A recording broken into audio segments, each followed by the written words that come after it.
Welcome in to FTV Gamenight. I'm Chris Edel, joined alongside by Stephen Dixon.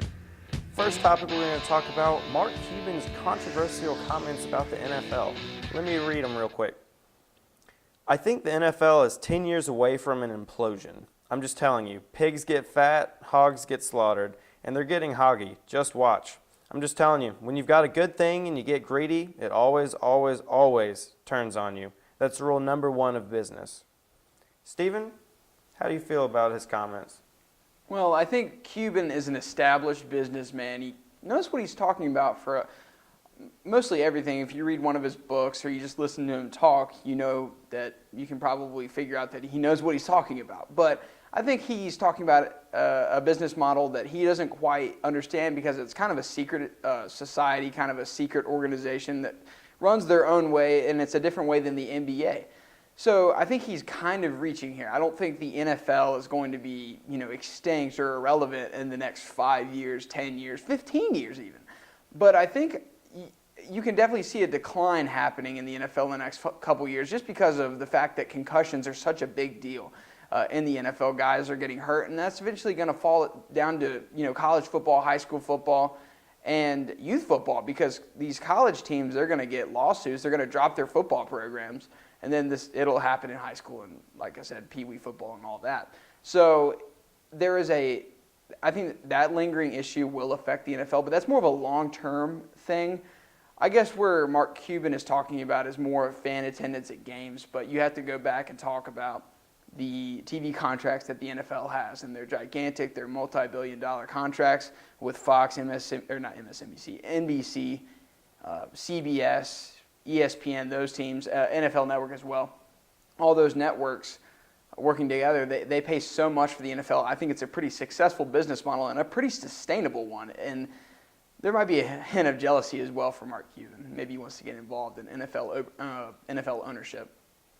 Yeah, I think Mark Cuban likes the spotlight a lot, and I definitely agree with you. I definitely think he's reaching here. He always seems to pop up with comments that aren't quite relevant to what he does in the NBA and about his team. But you have to take his opinion. No, you do, yeah, for sure. You have to take some value from it because the guy is successful. He does know what he's talking about. Definitely, yeah, I agree with you. But also, I don't know how much. I think concussions are a huge issue in football right now. I mean, hear about them week in, week out, during the season, during the off season. It's more of a long-term issue. I don't think. Yeah, it really is. Not in the next few years. I also think it's something that, with the awareness that we've gotten in the last few years, and people taking proactive action, I feel like it's not going to be that detrimental because people. Obviously, some people are going to be scared away from playing football. Parents with little kids are going to say, "Look at all these people with concussions." Look at all the stats and stuff, and maybe scared away. But also, NFL last year had less concussions than it did in 2012. Obviously, that's 1 year, not an incredibly representative sample. But I think if we see progress made, then we won't see a huge drop-off in, programs being dropped because they're worried about lawsuits or worried about kids' health and safety. But if we continue to see players 45 or ex-players 45, 50 years old with more, brain damage, maybe that will scare. But because the Junior Seau, Dave Duersons of the world, that does have you scared. Yeah, it does. It really does. But I feel like the NFL is only getting bigger. There's so much money. Everyone, the Super Bowl's, the most watched television event of the year. And I don't see, unless something drastic happens with player safety and concussions getting way worse in the next few years, people aren't going to drop the NFL because of that. And then with, precautions and proactive action to prevent those, I think we're going to see the NFL flourish and no problems. Yeah. I think Cuban's wrong in the argument about the NFL. I think if he made these points about college football, different story, because I think college football is much more vulnerable to these characteristics. Like we saw the concussions, wanting to pay players. I think in the next few years even that you're going to start seeing some major programs, consider dropping their football programs just because these lawsuits are going to start hitting the college level. And, college presidents are not going to be wanting to pay for lawsuits. So they're going to just drop the football altogether. Right. It's not worth that. And then, for every, University of South Carolina football program, there's a team like Furman. So I think that's another issue, paying players. The college football model is much less sustainable than the NFL. The NFL, as long as they get, 500 athletes willing to hit each other in a car accident once a week for 16 weeks, they're going to have a business, and it'll be pretty popular because we all love football. We all know what concussions can do to your body, but we still watch it. It's still really popular. And as long as they have those athletes, it's going to remain popular. As long as they have the Cowboys, 49ers, Packers, Pittsburgh Steelers, like those teams and, the rest of the NFL, it's going to be sustainable. But I think Cuban, he would have been right if you were talking about college and high school football. Yeah, I think you're right there. College football, the reason so many schools have it, college football brings in the most money, and if you did... It's popular. Yeah, no, but college football is typically the only sport that generates income, like a positive income for the school. And I think, I agree with you. If there's lawsuits, if those come in more and more, people start suing the schools because of concussions, you'd see that income drop, and then there's really no reason to have it because it's all about the money, all about popularity. I think it's a distinct possibility in 20 years that you're going to see maybe 40 football programs left. Well, I think it's really because if these concussions, if these lawsuits actually, are settled for a lot of money, why would Furman or a small school like Coastal Carolina, why would these athletic departments want to pay for that? Because first of all, those football programs don't pay enough money to the school to last. Right. Yeah. So, like we said, I think if Cuban just made that argument about college football, it would have been sound. But the NFL is one of those untouchable, golden gooses. It's going to be successful as long as people like football. Maybe eventually, when people just like different sports in 100 years, maybe the NFL will die. But not in the next 5 years, not the next 10 years, not even the next 25 years. The NFL will remain one of the top 3 sports. All right, well, let's hope we don't see a drop-off in 20 years of college or NFL football. That's all we have time for right now. Stay tuned for more FTV Game Night.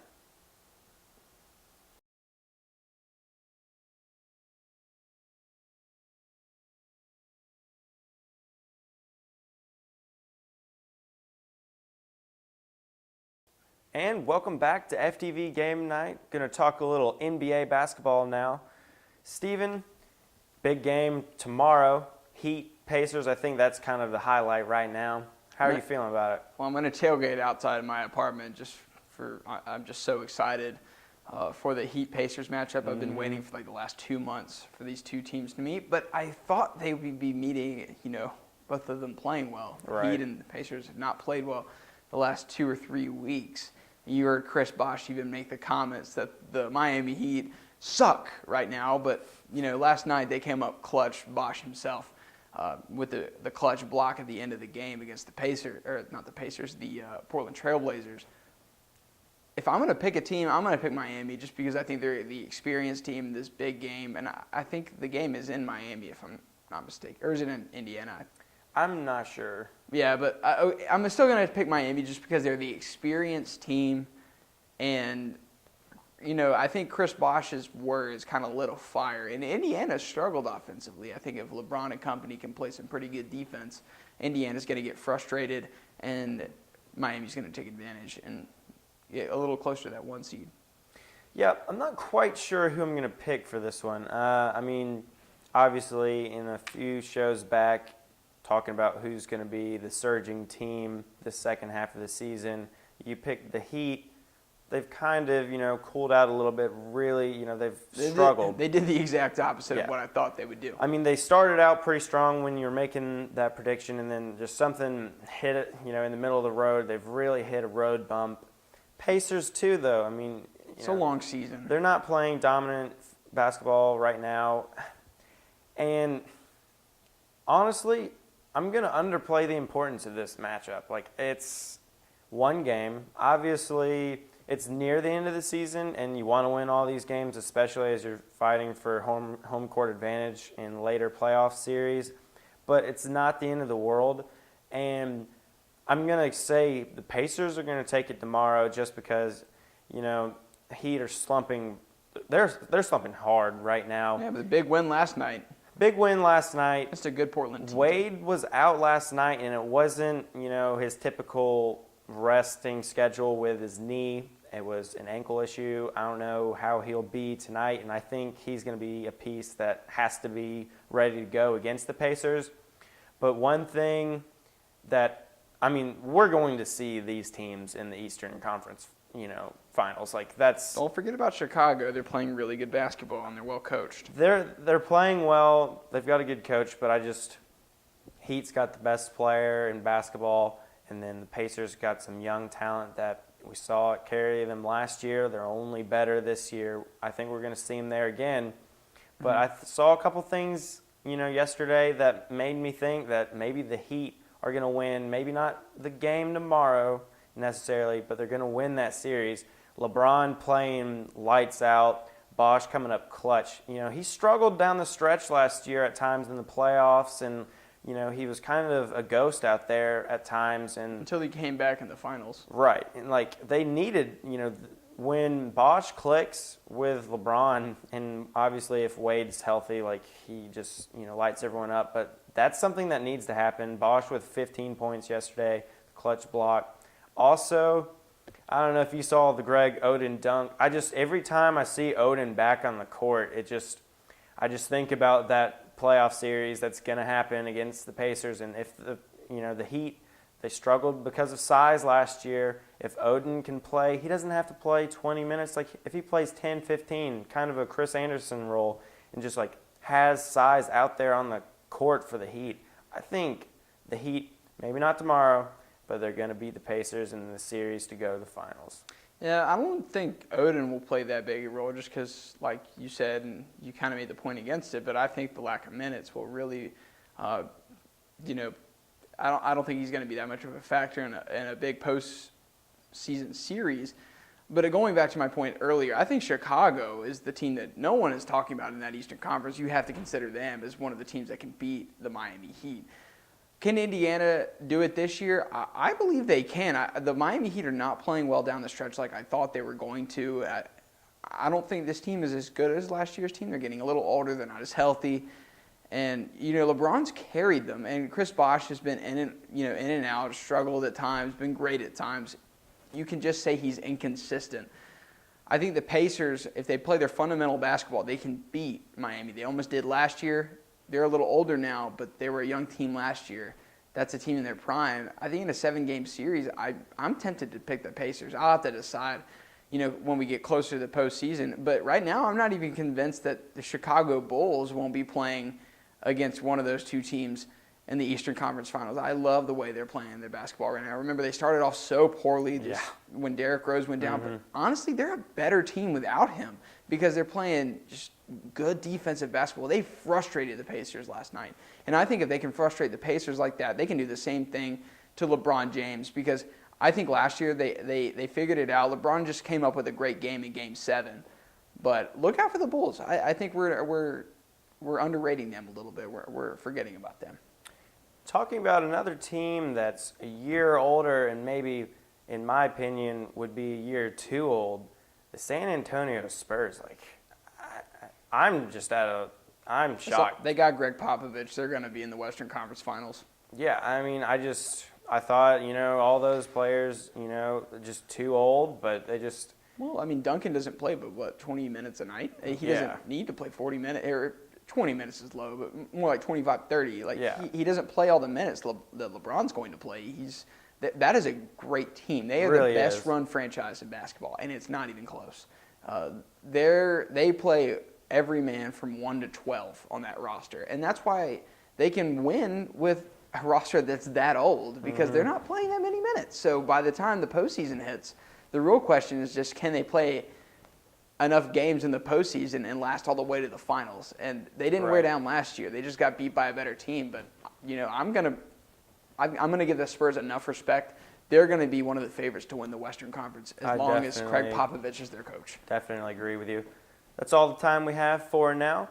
Stay tuned, and Christian McMullen will join us to talk a little March Madness.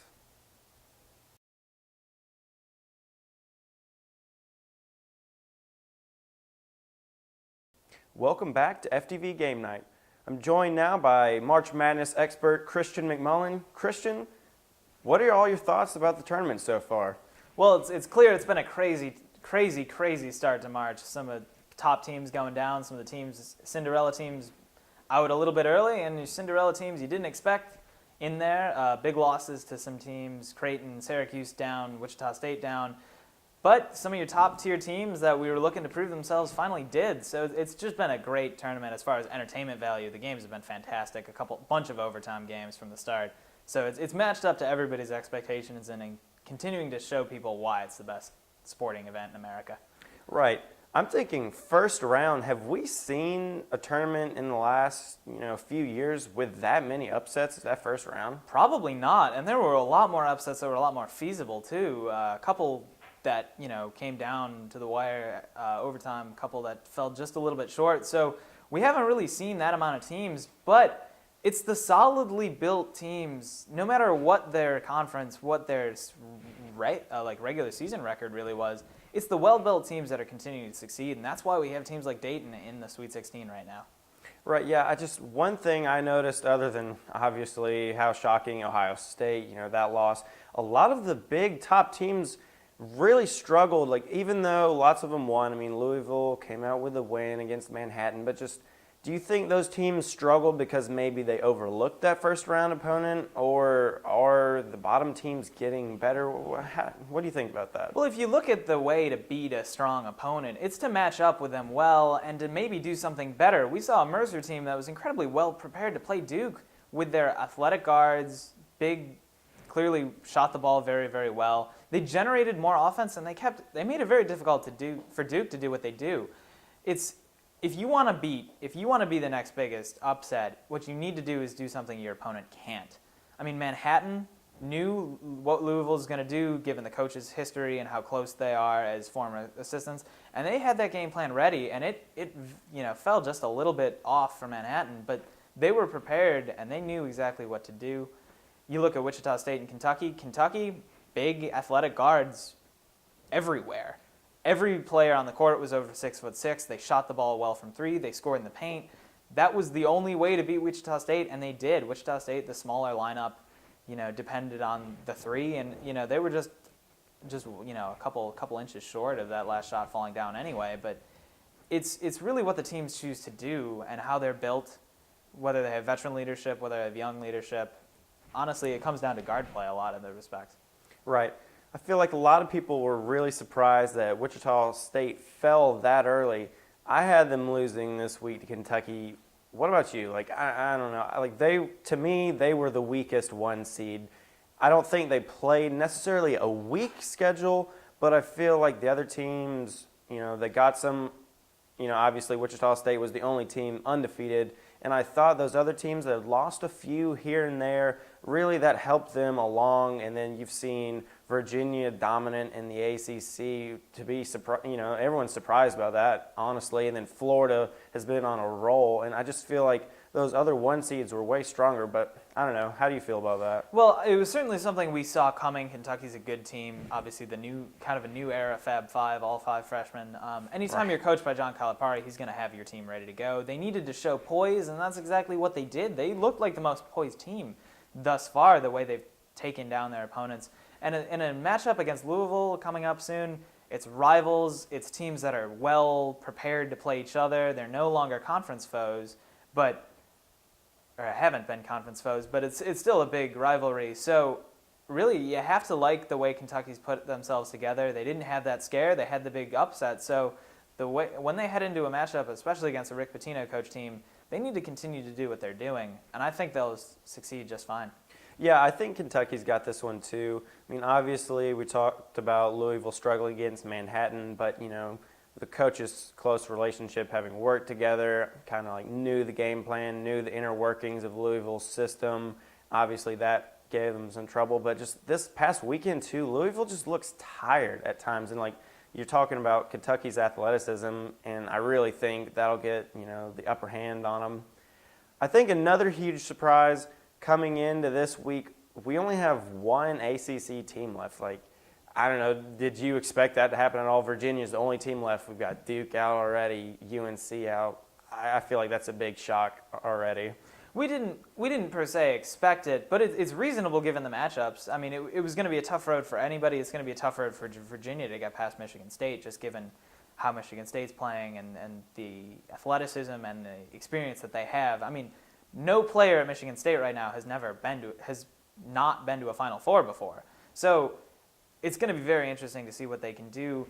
I wouldn't say it's a criticism of the ACC other than, I mean, if you want to blame the selection committee a little bit for how it was built up, it was definitely not in the ACC's favor the way some of the things came down. But Virginia's still a pretty good lock, and in these kind of tournaments, it's March Madness. It's called that for a reason. So no conference has a lock on exactly how to do it. Right now, the Big Ten, has the most teams out still going, but I mean, it's really up to kind of how the draw goes, and it's up to how the teams recruit and what positions that they're stronger at. So, right. I feel one team that maybe people aren't talking as much about in this stage, and one that's in my Final Four, and I feel like you want to talk about a little bit. What do you think Michigan's chances are of winning the whole thing? Well, I think right now it looks very good. Questions all year without Mitch McGary, how are they going to score inside the post? How are they going to get the ball down low? How are they going to spread the ball around? And honestly, the combination of the guards has proven that. The three-point shooting has always been there. That's never going to go away. That's how John Beilein runs his team. He's a great coach. His teams are prepared. It's always been the questions about down low. So in a matchup against Tennessee, that I kind of look to see how they're going to be able to slow that down and if they're going to be able to stop Nick Stauskas. Because if they can't, it's going to be a total disaster. Because when Stauskas is not shooting, not spreading the ball around, that team's a completely different team. When they're shooting, the way they performed against Texas, it was phenomenal. But they're going to have a hard road. This Tennessee matchup is going to be difficult, and it's not going to be easy going through the winner of the Kentucky-Louisville matchup. Louisville's got the experience there. Right. Real quick, favorite to win it all? Right now, it's still got to be Virginia until they show any signs of stopping. Scotty Wilbekin's spreading the ball around incredibly well, as he always does, and he's scoring points. Billy Donovan is a great coach. They've got the Elite Eight experience. I think they're still the odds-on favorite, but it comes down to really just how things shake out. I mean, we can't predict exactly what's going to happen, and I mean, if you're looking at a team like Iowa State, that we thought would be a solid lock early in the season, now they're playing back up to that. It's just all completely sporadic, and you just got to look for your experienced players to lead the way, and your coaches to really have their teams prepared exactly what they need to do. Gotcha. Well, that's all the time we have for right now. Stay tuned for Taylor Collins' Furman Sports Report, and we'll see you next week. Thanks for watching FTV Game Night.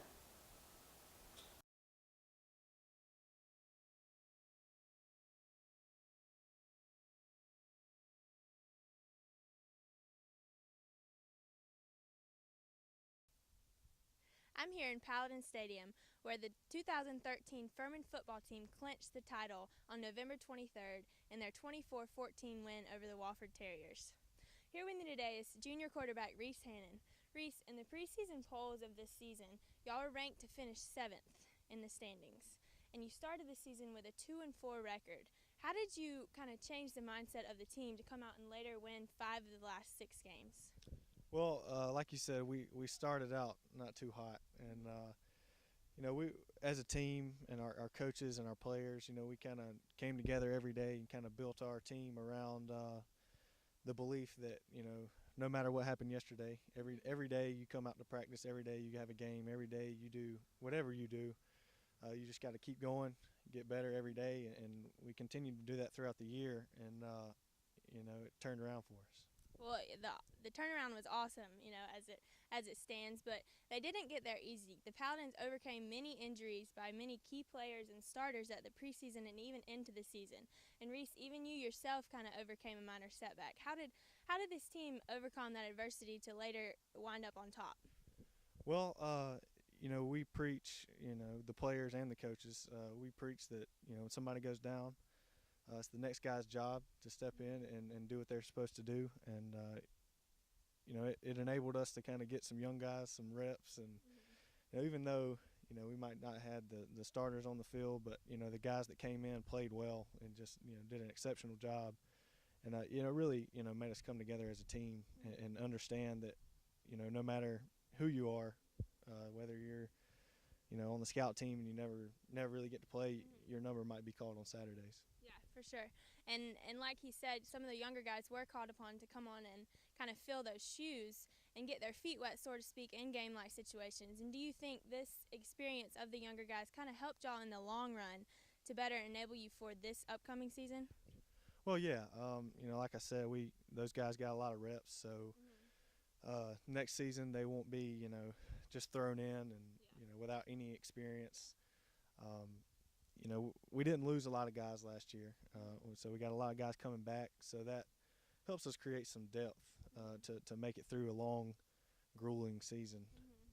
Yeah, I know the Paladins will return 17 of their starters from last season, and I know it's a new season, a new year, and we don't like to compare last season just to, think we're going to be great this season, but it never hurts to relive that championship game. And in that win over Wofford, Reese, y'all were down 2 touchdowns going into halftime, and to the crowd it was kind of upsetting because we came out so hyped. What was said at halftime to kind of turn around and y'all came out and played like a whole new ball team?